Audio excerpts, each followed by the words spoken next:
6 তারিখ আর্মির সাথে আমাদের একটা বৈঠক হয়।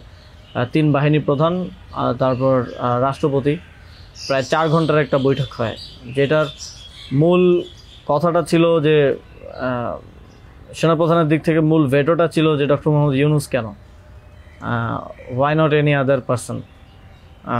তো আমরা আমাদের জায়গায় অ্যাডামেন্ট ছিলাম, বিকজ আমরা তো 5 তারিখ রাতেই ঘোষণা দিয়ে দিয়েছি যে doctor Mohammad Yunus will be the chief adviser of the next interim government, এবং সেটা এক ধরনের বৈপ্লবিক কায়দায় আমরা ভিডিও বার্তা দিয়ে ঘোষণা দিয়ে দিয়েছি। আমরা কোনো নিয়মের কিংবা সংবিধানের তোয়াক্কা সে সময়টাই করে নেই। কিন্তু উনি বারবার বলার চেষ্টা করছিলেন যে ডক্টর মোহাম্মদ ইউনূসের নামে মামলা আছে, তিনি একজন কনভিক্টেড পারসন।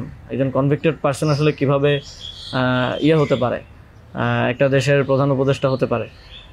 তো আমরা যখন এগুলো ডিবাঙ্ক করতেছিলাম কথাগুলোকে, যে এগুলো তো আওয়ামী লীগের সময়ের পলিটিক্যালি মোটিভেটেড মামলা, এই মামলা তো দেখা গেছে সবার নামে পাওয়া যাবে, আমাদের নামেও আছে।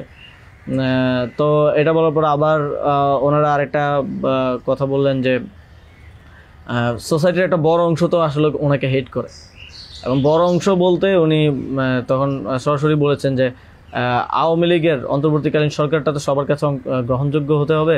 এখন আওয়ামী লীগ তো ডক্টর মোহাম্মদ ইউনূসকে 2 চোখে দেখতে পারে না, একদম অপছন্দ করে। তো এখন এই আওয়ামী লীগ একটা লোককে একেবারেই দেখতে পারছে না, এবং বাংলাদেশে তো আলটিমেটলি 30-40% পিপল আওয়ামী লীগকে সাপোর্ট করে। এই 30-40% পিপলের মতামতের বিরুদ্ধে গিয়ে একটা লোককে প্রধান উপদেষ্টা করা উচিত। তো আমরা তখন বললাম আওয়ামী লীগ এমন কিছু না যেটা নিয়ে এখন আমাদের কনসার্ন হওয়া উচিত। আওয়ামী লীগকে আমরা পরাজিত করেই এই প্ল্যাটফর্মে আসছি, এখানে আমরা বসছি। আওয়ামী লীগ কি চাইলেও না চলে এটা এখন আর ম্যাটার করে না কোনোভাবেই। কিন্তু উনি বারবার এই কথাটা ঘুরে ফিরে বলতেছিলেন যে এই সরকার তো একটা নির্বাচন আয়োজন করবে, এই জন্য বিএনপি আওয়ামী লীগ সবার কাছে এই সরকারের গ্রহণযোগ্যতা থাকা প্রয়োজন।